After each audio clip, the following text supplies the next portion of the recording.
all of us who got up an hour earlier, one of those. Anyway, good morning again. My name is Cuffy Chase, and I use she and her pronouns. I'm a member of the Board of Trustees, and it is my pleasure to welcome you to the Unitarian Universalist Church of Brunswick. UUCB is located on the ancestral homelands of the Wabanaki people, who have deep, enduring, and ongoing relationships with Brunswick's lands and waterways. We acknowledge the painful legacy of the region's colonial history and commit to better understanding of it, while also recognizing and welcoming the presence of the Wabanaki, whose people and culture still live within and contribute to the vitality of this community we share. Today is Sunday, March 9th, and Reverend Dr. Karma Amos is leading the service. Today's reflection is titled, Trust, and Then What? Our music is performed by Will Bristol and the UUCB Choir. If you are new and visiting today and would like more information about our congregation, please stop at the visitors table at Fellowship Hall. These folks will be happy to answer any of your questions. In the interest of safety, please note that there are 3 exits from this building. 2 are from the sanctuary and are indicated with red exit signs. 1 through the door you came in, 1 to your right behind you by the AV booth, and the 3rd exit is in the back of the building past the lifelong spiritual formation area of the building. So now we have a little series of announcements. So bear with me while we go through this process. First we have Mike Heath.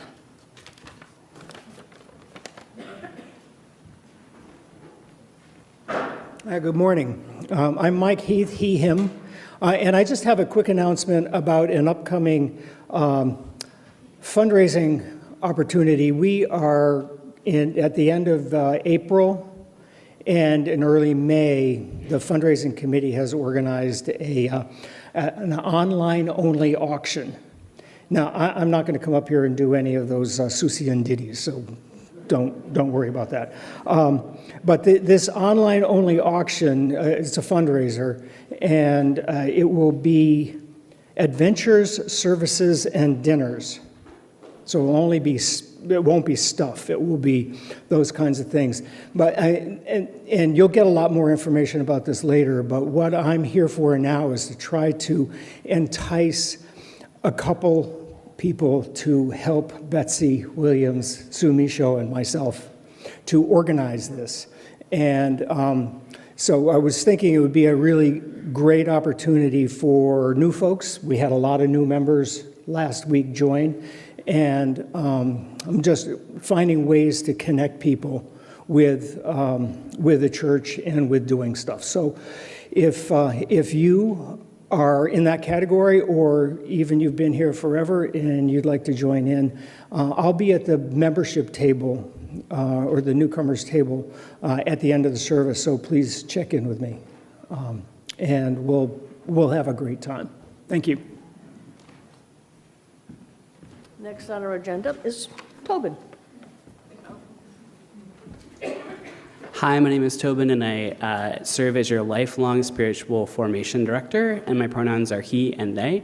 I just want to remind folks that there are a lot of things happening this month in lifelong spiritual formation, and if you are interested in knowing what those are, there is a bulletin board on the back on your way out right by the exit that is filled with things. If something has a QR code, that's that little weird-looking little square, that means that there's registration required. So if you see that, you can either scan that or you can go online at our website. You use brunswick.org and look under events, and you will see all of those things where you can register. Thank you.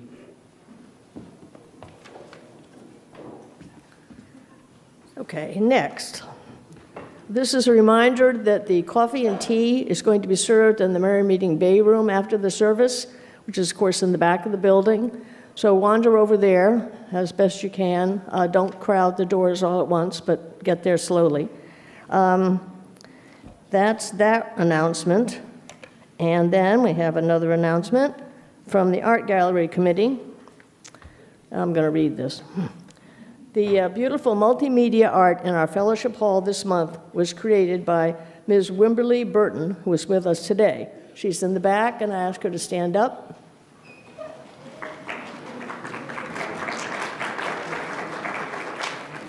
Should you wish to meet her, she'll be next to the May Sarton room door after the service.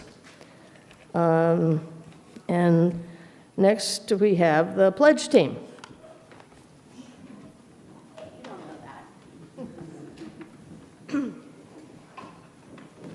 Good morning, everybody.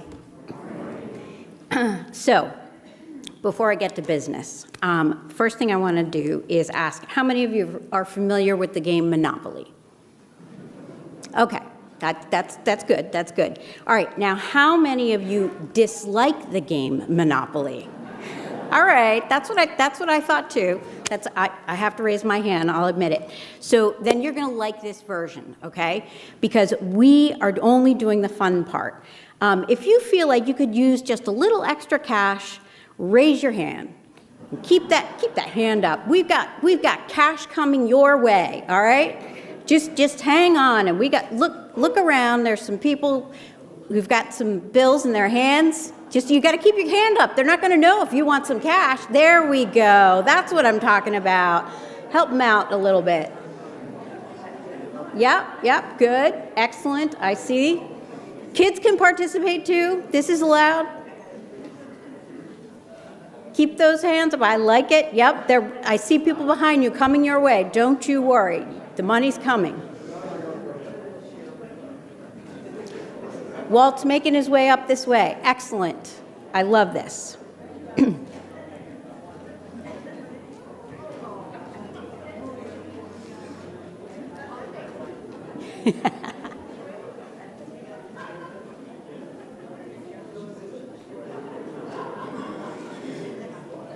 All right. There we go. I think there's some people over here who still need some money. They're still holding out. There we go. All right. I like it. All right. Now, if I could ask my assistants to please come up once they've finished distributing their money, that would be great. So what was that all about? Okay, why am I being silly? Well, there's a really good reason why I'm being silly. It's because this community at UUCB makes us smile even when there are times when we don't feel like there are reasons to smile. And that's because we care together. We are a community that cares together. That's why we're all standing here. We have Kristen, Cindy, Nancy, Al, Walter. and Walt, and Di. And all of us plus Vicki Simpson makes up your pledge team. We are the UUCB pledge team. And we are kicking off the We Care Together pledge drive, which will run from now until April 6th. We've just mailed out the pledge letter. And so if you haven't received it yet, many of you have. You've already stuffed your pledges in the box that's back there. Thank you very much. But if you haven't yet, be sure to look for it in the mail. It'll be coming your way. Here's the Reader's Digest version of why we chose We Care Together theme, because that's what's happening here every single day. We care about you. We care about the community. We care through our minister. We care with our music. We care about lifelong spiritual formation. And we care about being financially responsible.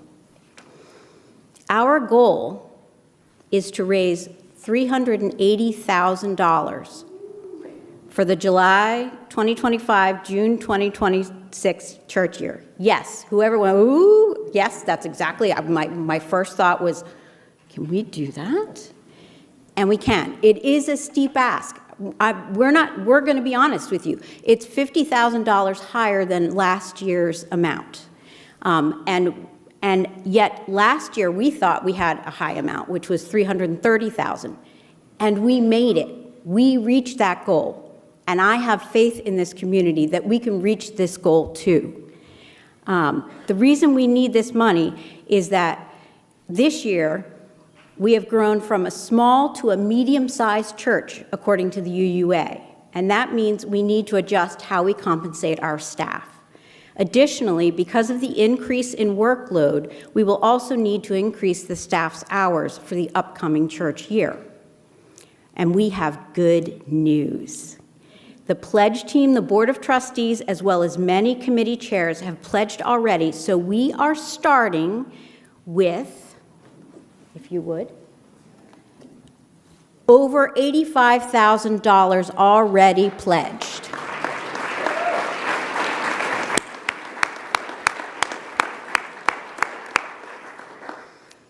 So thank you, thank you, thank you.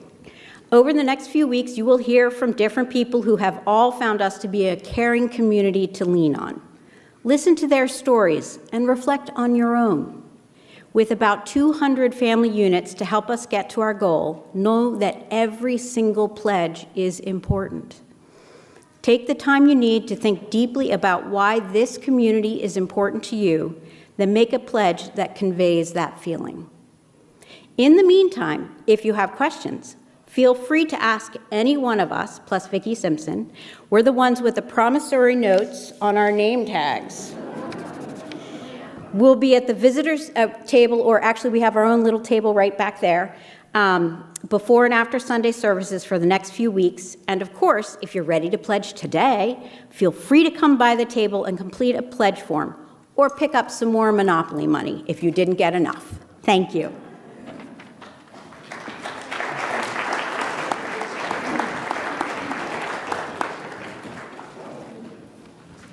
And you think that is all?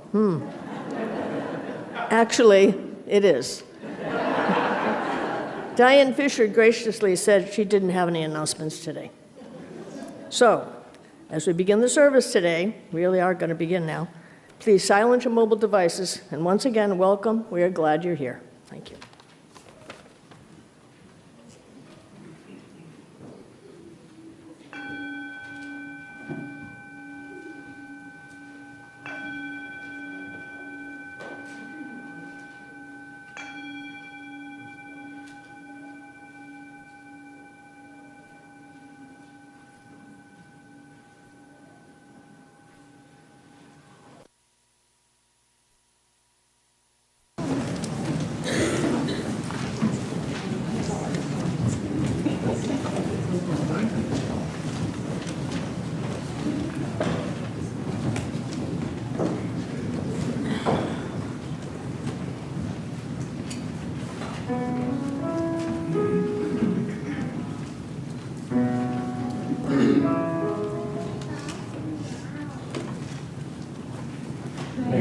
Be open to things as they are right now, because this is how things are right now. May I be open to things as they are right now, because this is how things are right now. Remember the breath, remember the body, remember the goodness that we carry. Remember the breath, remember the body, remember the goodness that we carry. May I be open to things as they are right now, because this is how things are right now. May I be open to things as they are right now, because this is how things are right now. Remember the breath, open to things as they are right now. Remember the goodness how things are right now. Remember the breath, open to things as they are right now. Remember the goodness how things are right now. Remember the breath, open to things as they are right now. Remember the goodness how things are right now. Remember the breath, open to things as they are.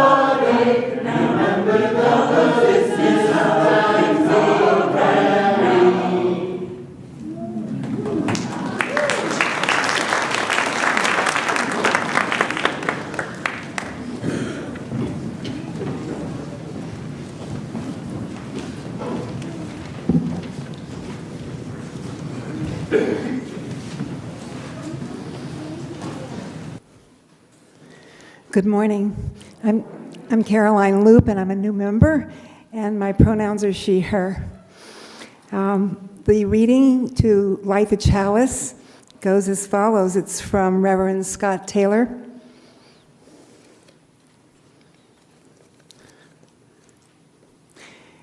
We gather today to receive the blessings of trust. May the relationships in this room remind us that we do not have to depend only on ourselves.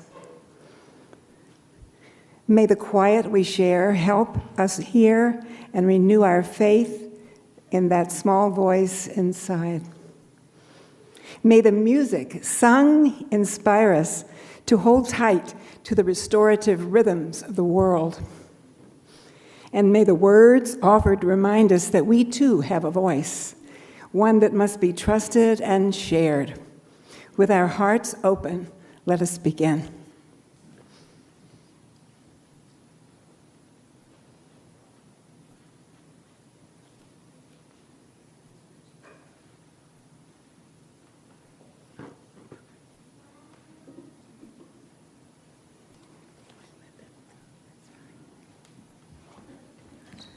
Good morning, beloveds. My name is Karma Amos. I use she, her pronouns, and I am over the moon to serve as the minister of this congregation. We welcome you to worship today and into the larger life of our community, no matter who you are, whom you love, or what your background of language, country, class, and so many other things are. We welcome you no matter where you find yourself at this particular moment on your life journey. We honor your inherent worthiness and dignity, and we know that when each of us brings the fullness of ourselves to our common life, we are all made better. Today, we continue to explore our monthly theme of the practice of trust, and let's just jump in with our opening hymn. Would you rise in body or spirit as you are able, and let us sing together.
Good morning. My name is still Tobin Cooney Calnan, and I still serve as your Director of Lifelong Spiritual Formation. My pronouns are still he and they. This is the time in our service when I would like to invite our children and our young at heart and our youth to come on up to share a story with me. And if you are here for the first time, you can come on up. If you've been here 6 billion times, you can come on up, and anywhere in between. And if you feel more comfortable bringing your grown-up with you, you may feel free to do so. I have this lovely carpet. See how nice and plush it looks? You can sit right on it. Hello. Good morning. Hi, Sean. Hello. Hi, everyone. Thanks for coming up. Now, I have a question for you, Fiona. What is your favorite food? Pizza. Pizza? Do you have a particular kind of pizza that you like the most? Is it just cheese, pepperoni? Excellent. Now, does anybody else here like pepperoni pizza? You all like pepperoni pizza? Do you all like pizza? Yeah. How do you know you like pizza? Because it tastes good? Anybody else? How do you know you like pizza? Because it has cheese. That's what I like about pizza too. How about you, Mira? How do you know you like pizza? Because when I eat it, it tastes good. Because when you eat it, it tastes good. You probably also eat it every time it's served, right? Yeah. What if I told you pizza's gross? Yuck. No, I think no one should like pizza. I think pizza's the worst. You think I'm crazy? I think you're crazy. Yeah. You think that's my opinion? No, I think it's true. Do you still like pizza? Yeah. Even though I said it's totally true that pizza's not good? Yeah. I think that's your opinion. I mean, it's my experience. It's not my opinion, it's fact for me. I like those glasses. Those are good glasses. But you still, even though I'm like, no, pizza, yuck, yuck, yuck, you are really all still standing by your own feelings that you have experienced pizza, you like pizza, you enjoy pizza, now everybody's hungry for pizza. Correct? It's too early in the morning for pizza. I'm going to argue the cold pizza theory. We'll talk about it later. Okay. So I have a story about a friend who is having a really hard time trusting herself. And so she's hearing opinions by other people and thoughts and experiences by other people, and she doesn't know what she's supposed to do and if she can stick to what she believes because she doesn't know what she believes. Do you want to hear that story? Yeah. Spoiler, it is not about pizza. I know. Why would I do that? It is about beans. It does have beans. It does have beans in it. Oh, you all know this story because you said lima beans. Okay. This is called A Bad Case of Stripes, and it's by David Shannon. Now, I'm also going to tell you it's a long story, so if you notice that the words I'm saying are not the ones on the page, go with it. Okay. All right. This is Camilla Cream. Camilla Cream loved lima beans, but she never ate them. All her friends hated lima beans. Yuck. And she wanted to fit in. Camilla was always worried about what other people thought of her. Today, she was fretting even more than usual. It was the first day of school, and she couldn't decide what to wear. There were so many people to impress. She tried on 42 different outfits, but none of them seemed quite right. She put on a pretty red dress and looked in the mirror. Then she screamed. Her mother ran into the room and she screamed too. "Oh my heavens," she cried, "you are completely covered with stripes." This was certainly true. Camilla was striped from head to toe. She looked like a rainbow. Mrs. Cream felt Camilla's forehead. "Do you feel all right?" she asked. "I feel fine," Camilla answered, "but just look at me." "You get back in bed this instant," her mother ordered. "You are not going to school today." Camilla was relieved. She didn't want to miss the first day of school, but she was afraid of what the other kids would say. And she had no idea what to wear with those crazy stripes. That afternoon, Dr. Bumble came to examine Camilla. "Most extraordinary," he exclaimed. "I've never seen anything like it. Are you having any coughing, sneezing, runny nose, aches, pains, chills, hot flashes, dizziness, drowsiness, shortness of breath, or uncontrollable twitching?" "No," Camilla said. "I feel fine." "Well, then," Dr. Bumble said, turning to Mrs. Cream, "I don't see any reason why she can't go to school tomorrow. Here's some ointment to put on those stripes. If it doesn't work, you know where to reach me." The next day was a disaster. Everyone at school laughed at Camilla. They called her Camilla Cran and Night of the Living Lollipop. She tried to act as if everything was normal, but when the class sang the Pledge of Allegiance, her stripes turned into red, white, and blue, and she broke out in stars. The other kids thought it was great. One yelled, "Let's see some purple polka dots." Sure enough, Camilla turned all purple polka dotty. Someone else shouted, "Checkerboard!" and a pattern of squares covered her face. Soon, everyone was calling out different shapes and colors, and poor Camilla was changing faster than you can change channels on a TV. She's probably in there laughing. I'm not sure where the teacher is. Okay. That night, Mr. Harms, the school principal, called Mrs. Cream. "I'm sorry," he said. "I'm going to have to ask you to keep Camilla home from school. She's just too much of a distraction, and I've been getting calls from the other parents. They're afraid those stripes might be contagious." Camilla was so embarrassed. She couldn't believe that 2 days ago, everyone liked her. Now, nobody wanted to be in the same room with her. Her father tried to make her feel better. "Is there anything I can get you, sweetheart?" "No, thank you," sighed Camilla. What she really wanted was a nice plate of lima beans, but she had been laughed at enough for one day. Yeah, well, I see," Dr. Bumble mumbled when Miss Cream phoned the next day. "I think we'd better bring in the specialist. We'll be right over." About an hour later, the specialist came with 4 other people in long white coats. He introduced them. "This is Dr. Gropp, Dr. Sponge, Dr. Cricket, and Dr. Young." Then the specialist went to work on Camilla. They squeezed and jabbed and tapped and tested. It was very uncomfortable. They tried all sorts of things, and then one by one they filed out the front door. They had no idea what was going on with Camilla. That night, Camilla took the medicine they gave her. It was awful.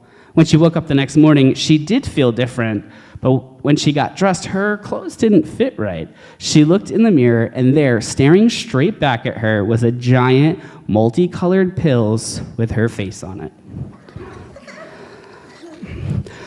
Dr. Bumble rushed over as soon as Mrs. Cream called, but this time, instead of the specialists, he brought the experts. Dr. Gord and Mr. Mellon were the finest scientific minds in the land. Once again, Camilla was poked and prodded, looked at and listened to. It might be a virus, they thought, or possibly some form of bacteria or a fungus.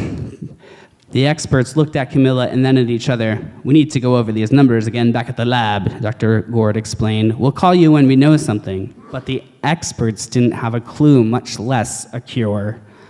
By now, the news had heard about Camilla. Reporters from every channel were outside her house telling the story of the bizarre case of the incredible color-changing kid. The Creams were swamped with all kinds of remedies from psychologists, allergists, herbalists, nutritionists, psychics, an old medicine man, a guru, and even a veterinarian. Each so-called cure only added to poor Camilla's strange appearance, and it was hard to even recognize her. She sprouted roots and berries and crystals and feathers and a long furry tail. One day, a woman who called herself an environmental therapist claimed she could cure Camilla. "Close your eyes," she said. "Breathe deeply and become one with your room." "Oh, I wish you hadn't said that," Camilla groaned. Slowly, she started to melt into the walls of her room. Her bed became her mouth, her nose was her dresser, 2 paintings were her eyes. The therapist screamed and ran from the house. "What are we gonna do? It just keeps getting worse," Mrs. Cream said. And at that moment, Mr. Cream heard a quiet little knock at the front door. He opened it, and there stood an old woman who was just as plump and sweet as a strawberry. "Excuse me," she said brightly, "but I think I can help." She went into Camilla's room and looked around. "Oh my goodness, what we have here is a bad case of the stripes." She pulled out a container of small green beans from her bag. "These might do the trick." "Are those magic beans?" asked Mrs. Cream. "Oh, no," replied the kind old woman. "There's no such thing. These are just plain old lima beans." "I bet you'll like some, wouldn't you?" she asked Camilla. Camilla wanted a big, heaping plateful of lima beans more than just about anything, but she was so afraid to admit it. Yuck, she said. No one likes lima beans, especially me. Oh dear, the old woman said sadly. I guess I was wrong about you. She put the beans back in her bag and started towards the door. Camilla watched the woman walk away. Those beans would taste so good. And being laughed at for eating them was nothing compared to what she'd been going through. She finally couldn't stand it. Wait, she cried. The truth is, I really love lima beans. I thought so, the old woman said. She took a handful of beans and popped them into Camilla's mouth. Mmm, said Camilla. What do you think happened? She turned back. Suddenly, the branches, feather, and squiggly tails began to disappear. The whole room swirled around her. When it stopped, there stood Camilla, and everything was back to normal. I'm cured, she shouted. Yes, said the old woman. I knew the real you was in there somewhere. She patted Camilla on the head, and then she went outside and vanished into the crowd. Afterward, Camilla wasn't quite the same. Some of the kids at school said she was weird, but she didn't care a bit. She ate all the lima beans she wanted, and she never had a touch of the stripes again. Will you please sing us to our spaces with We Will Keep a Place for You?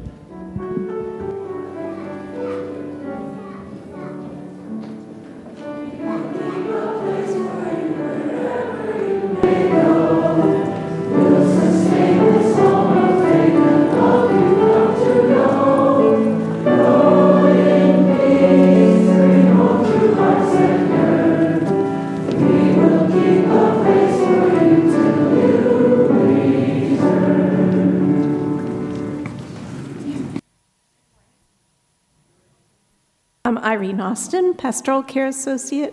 I use she, her pronouns, and I'm sharing with you the joys and concerns of this faith community.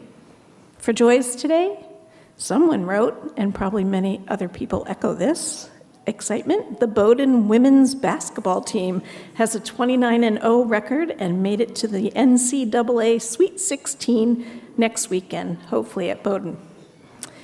And Tobin shares, our sweet foster dog, Basil, found his forever home. We miss him, but we're so happy he found his family. And Sarah Fabian writes, I want to express my gratitude to the many, many people who came together and made Soups On another amazing gathering of our UUCB community. For concerns, Peg Dustin wants us to know that her husband Stan Eller developed a fever and acute illness Saturday afternoon. Peg drove him to Maine Medical Center ER, where he was admitted with a working diagnosis of sepsis. An hour or so after the first liter of IV fluids and after the first antibiotic dose, he perked up with improved strength and well-being. We hope for continued improvement overnight. From Mike Green, I feel as though the current administration is trying to erase me. I am African American and belong to the LGBTQ+ community, but I am too old and too stubborn to be erased, and I believe in love. Michael, we see you and we love you.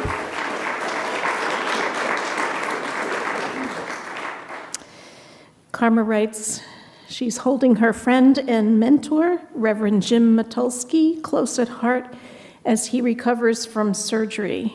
You may remember Reverend Jim from being here at Karma's installation and delivering a speech then.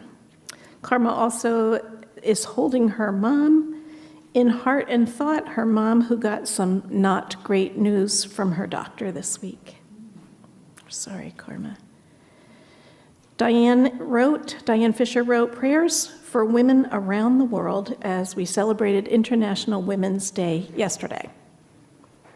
Carol Drake writes, so glad to be back after open heart surgery. I missed being here. Welcome back, Carol. Good for you. If you have a concern or a joy that you'd like to have read from the pulpit and you're not going to be here in person, you can send it to the address that's up on the screen, uucbjoysandconcerns@gmail.com. That's also the way to reach a pastoral care associate if you would like one. And our names are also in the back of the order of service. We wear light blue ribbons on our name tag. If you have a concern you really want to talk about today or another time, please look for one of us after the service. We'd be happy to listen and help now or set up a time that works for you to walk your journey with you.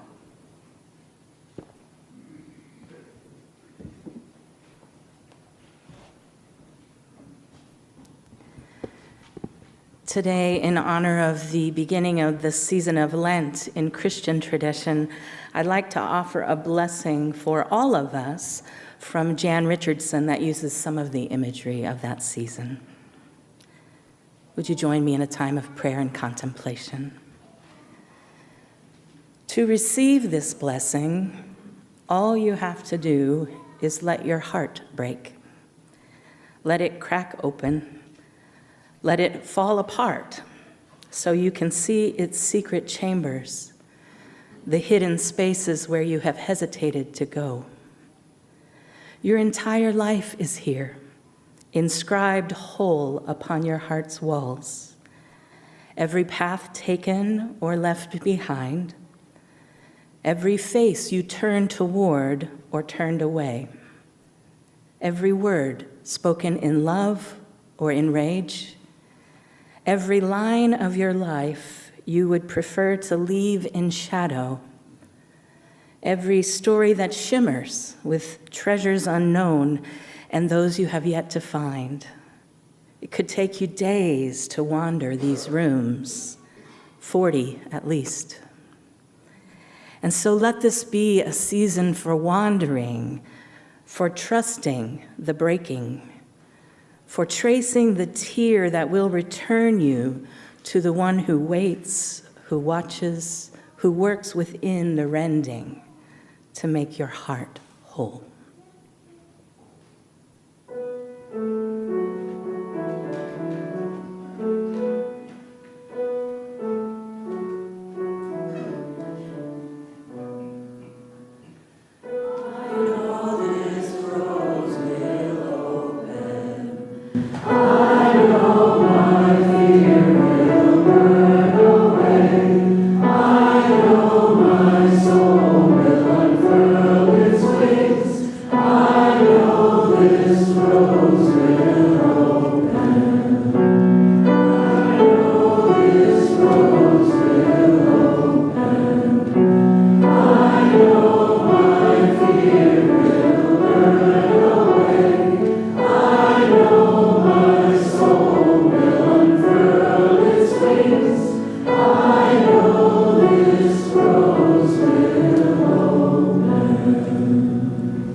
We are Al and Jackie Cressy. We're relatively new members of UUCB, having signed the membership book just a year ago. We're residents of the Highlands Retirement Community in Topsom. From the first time we arrived on UUCB's doorstep, we recognized that this was a caring congregation and felt drawn in immediately. We were welcomed at the door of the church, and we heard the words of welcome that are spoken at every service. During the offering, we learned that half of all non-pledged donations go to a charity in the community. And would you believe, at that first service, we met Carol and were offered hugs. However, one of the times we felt most cared for was the day after the presidential election, when we were invited to come together as a community and express our concerns and emotions in a safe place. That was powerful to us. At a time when everything feels so wrong, being here on Sunday mornings, hearing words of wisdom from so many different sources, including Tobin's time with the children, listening to beautiful music, getting hugs. All this nourishes our spirits and reminds us that we still have work to do. As we leave the Sunday service, we feel uplifted. Jackie and I view pledging as a spiritual discipline. Just as we try to support this beloved community with our presence and whatever talents we have, we want to ensure that the community, this church, has the financial resources it needs to be able to do the things that support us. When we signed the membership book a year ago, it was a symbolic act that signified our commitment to this congregation's mission and purpose. It represented our agreement to walk together in love. As Karma said so well in the March newsletter, we exist to be a spiritual community, to welcome all, to nurture one another, to work for justice, and to care for the environment. Our pledges make that happen. Thank you.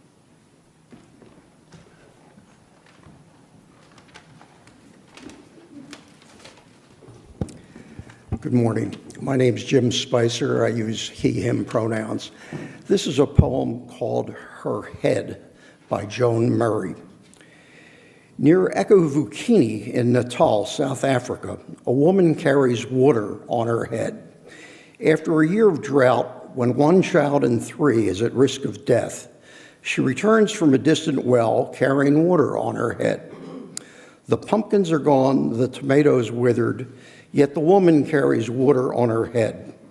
The cattle kraals are empty, the goats gaunt, no milk now for children, but she is carrying water on her head. The engineers have reversed the river. Those with power can keep the power, but one woman is carrying water on her head.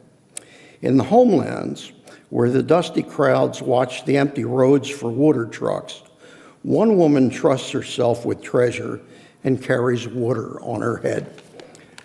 The sun does not dissuade her, not the dried earth that blows against her, as she carries the water on her head. In a huge dirty pail with an idle handle resting on a narrow can, this woman is carrying water on her head. This woman who girds her neck with safety pins, this one who carries water on her head, trusts her own head to bring to her people what they need now between life and death. She is carrying water on her head.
I don't know if any of you saw the graphic that Tamis chose to advertise today's service on social media, but it cracked me up.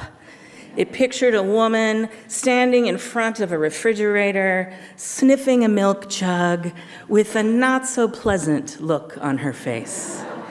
And even if you didn't see it, you know that look, right? This illustrates for me so well the kind of relationship that many of us have with trust. When we're trying to decide if milk is good or bad, we probably first look at the expiry date and then take a sniff, just in case. Another example is the centering thought, which Walt Harris reminded me of. In a hadith about the Prophet Muhammad, he watches a person leave their camel and just walk away without tying it up. And so he says to the person, "Why didn't you tie your camel?" And the person said, "Oh, because I trust in Allah." "Very well," said the Prophet, "trust in Allah, but tie your camel."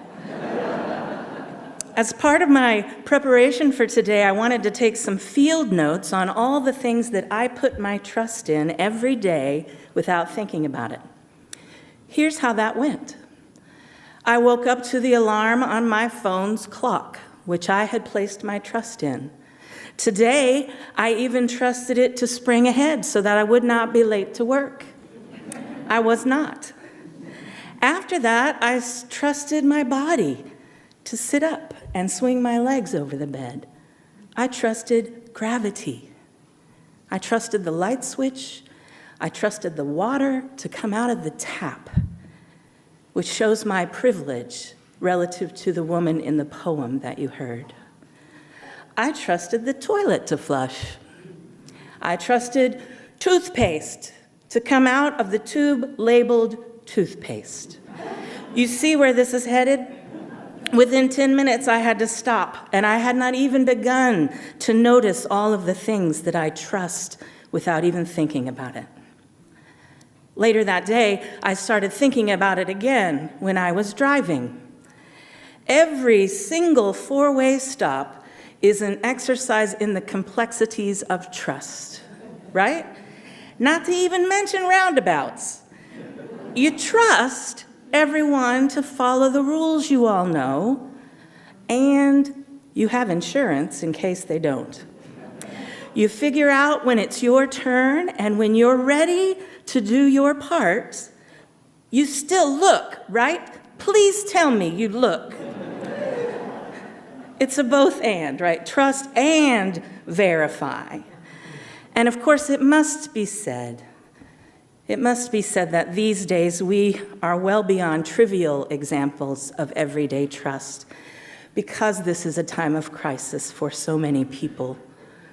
As one example, probably all of us either know someone or are someone who is terrified that the social security they have trusted to be there for them as a basic safety net paid for by their own contributions over a lifetime may not be there. Likewise, we can ask ourselves, can we trust that we live in a democracy committed to freedom and justice for all? Do we trust that the structure governing our collective lives will still be functional and working for future generations? Now, those are not simple yes-no questions, I know. If they feel that way, it only indicates how drastic things have gotten. This is a reminder that the things we talk about here, the values we nurture together, the spiritual practices that we engage, are not just exercises for our entertainment. They are helping us make sense of the world around us together and navigate how we can live in it the best ways that we can. Let's take a deep breath. Last summer, I had the privilege of being the guest preacher at the installation service of a good friend and colleague, the Reverend Lauren Bennett, who was becoming the lead pastor of the Metropolitan Community Church of St. Louis. Incidentally, this is the same Lauren Bennett who will be here with us later this month with her wife Asati Nu to lead a workshop. You don't want to miss that.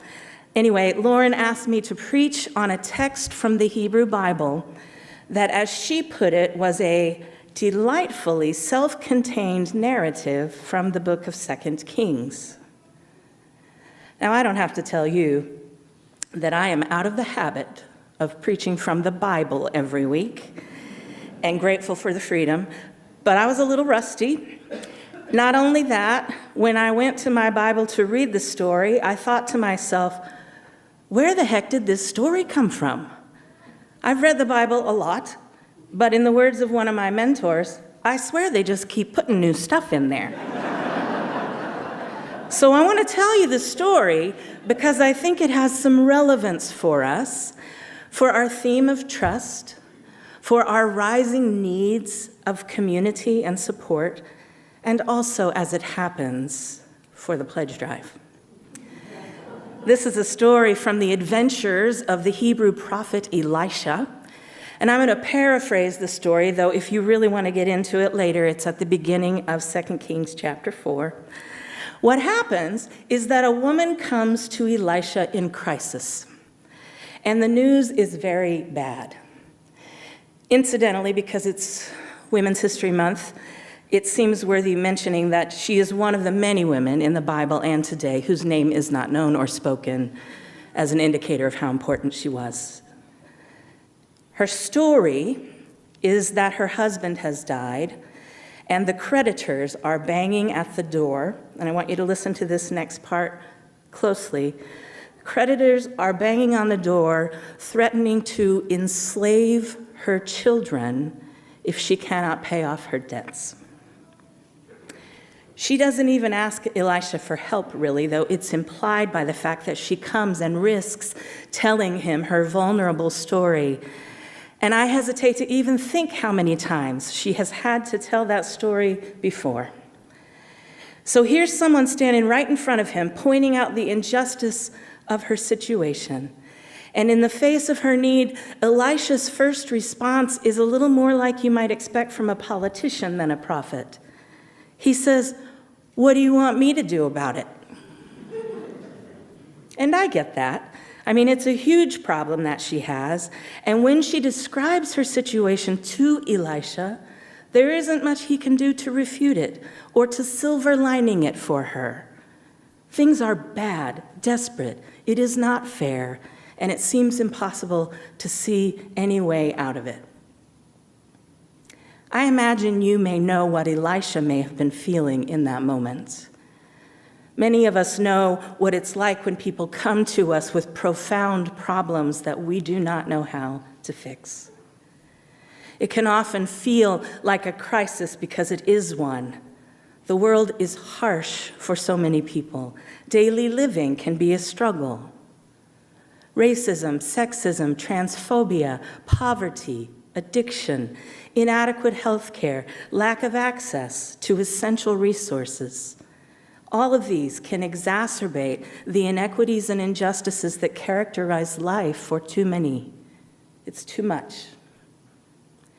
People, including people in positions of leadership, are overwhelmed by all that's falling apart, so much so that we do not have the creative energy on our own to imagine what comes next.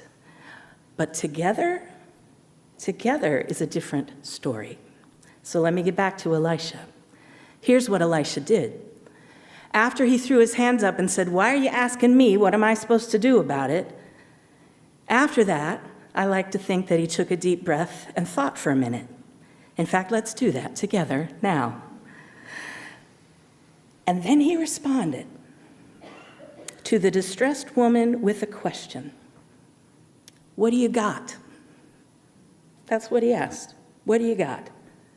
He begins by asking her to take an inventory of her own resources. What do you have to work with? And the underlying assumption seems to be that whatever it is she has, that's the place to start. And even more, it will be enough.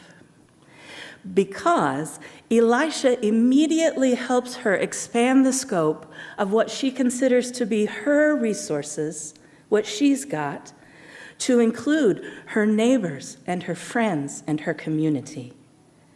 Because it's not just what she's got that will fix it.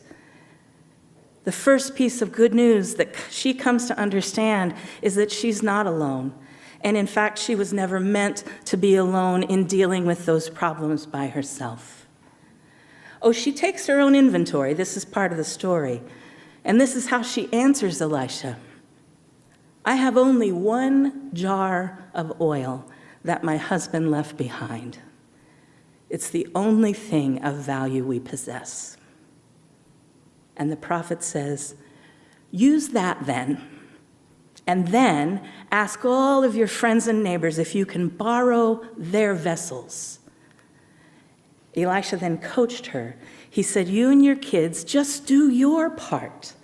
Pour the oil from your one jar that you have. Pour it faithfully. You have more than you think. And even when you don't think you can do more, even when you think it's empty, keep pouring into the next vessel when the one before it is filled. Slow and steady and together, that's how we'll face this problem. Now, in the interest of time, I will just read you what the Bible says about the end of the story. So she left him and shut the door behind her and her children. They kept bringing vessels to her, and she kept pouring. When the vessels were full, she said to her son, bring me another vessel. But he said to her, there are no more. And the oil stopped flowing. She came and told Elisha, the man of God, and he said, go sell the oil and pay your debts, and you and your children can live on the rest. That's the happy ending of the story. They made it happen. There was enough. There was more than enough. And not to put too fine a point on it, on how much their generosity and collaboration mattered, but the toxic collusion of slavery and capitalism was undermined in that community on that day when the people came together in mutual solidarity and support in resistance to an exploitative way of life that discarded the poor. This ancient story, thousands of years, does not feel so far removed from some of the challenges facing the people of our world today, to me. One of its lessons could be that progress happens best when we work together with hearts turned toward the most vulnerable, believing them when they tell us about their experiences, trusting them to know and help us understand what they need, trusting their leadership and wisdom and working to support it. Another of its lessons is that sometimes the difference between not having enough and having more than enough is a change in perspective, a moment to reassess and notice what is present instead of what we fear may go missing. Would you take another breath with me? You are super smart people. In fact, you can probably make all the connections between what I have just said and the pledge drive by yourself. I trust that. And I'm going to say just a couple very plain things about it, just in case. This is an exciting time in the life of our congregation. This is a scary, unpredictable time in our world. We very much want to rise to the occasion of these times, to offer the kind of inspiration, community support, and opportunities for transformation that we need for us and for the sake of our world. We are a congregation supported entirely by the voluntary contributions of our members and friends, and you are so generous. We trust your generosity, and we do not take it for granted. We are aware and so grateful. During the pledge drive, we are asking you the question Elisha asked the woman, what do you got? We're all in different situations, And so discernment about what we can contribute is very personal. And we're reaching out to you in the way that the woman was coached in the story to do. Ask your friends and your family and your community to bring what they can offer, because this is our project together. This is our mission together. And our real strength and power is unleashed when we come together in collaboration, trusting in the universe and one another, and then also doing our part.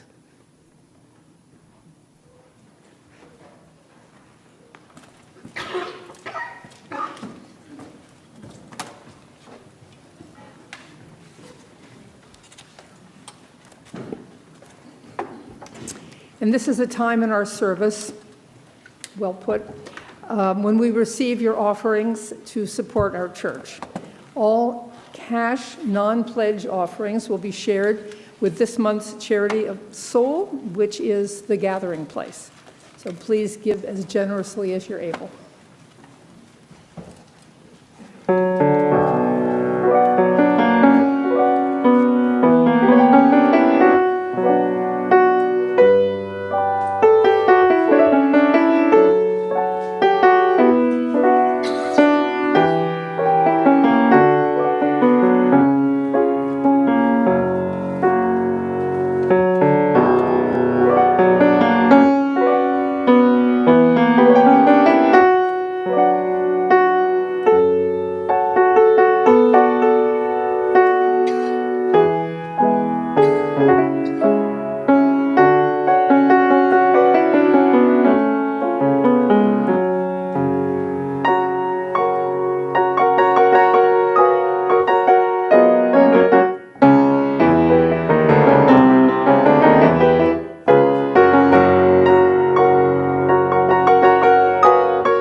Please join me in the congregational response.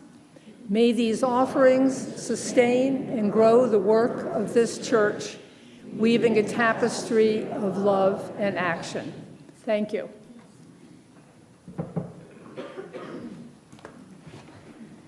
And if you would rise in body or spirit as you are able, we will sing our closing hymn, number 168, One More Step.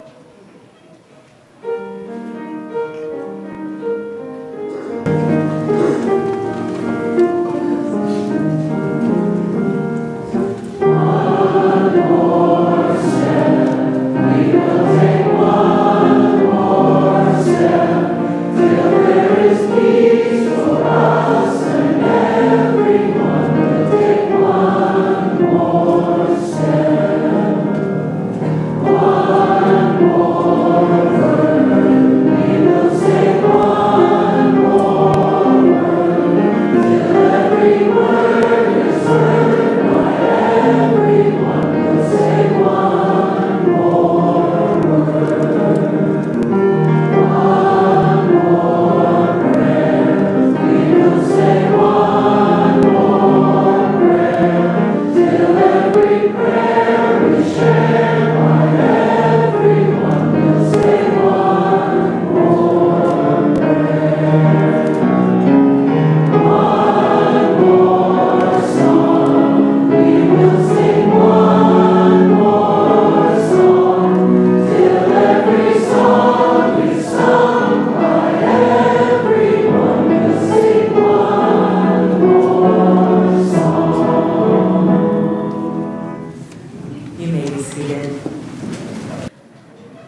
remember that trust, like love, grows in small moments. One step, one word, one prayer, one song. Trust grows incrementally in promises kept, in confidences held, in boundaries respected, in amends made, in showing up again and again. May we be brave enough to risk trust, patient enough to build it slowly, and gentle with ourselves and others when it breaks. Amen.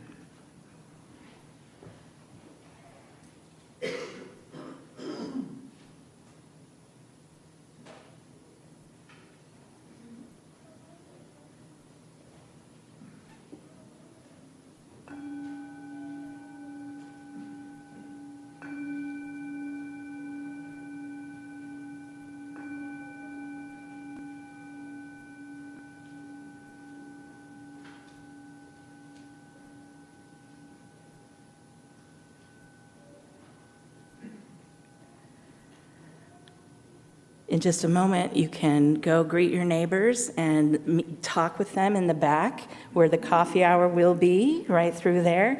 There are a couple of tables over here if you need to talk to membership and stuff. Do that. Hang back. All right, you're set free.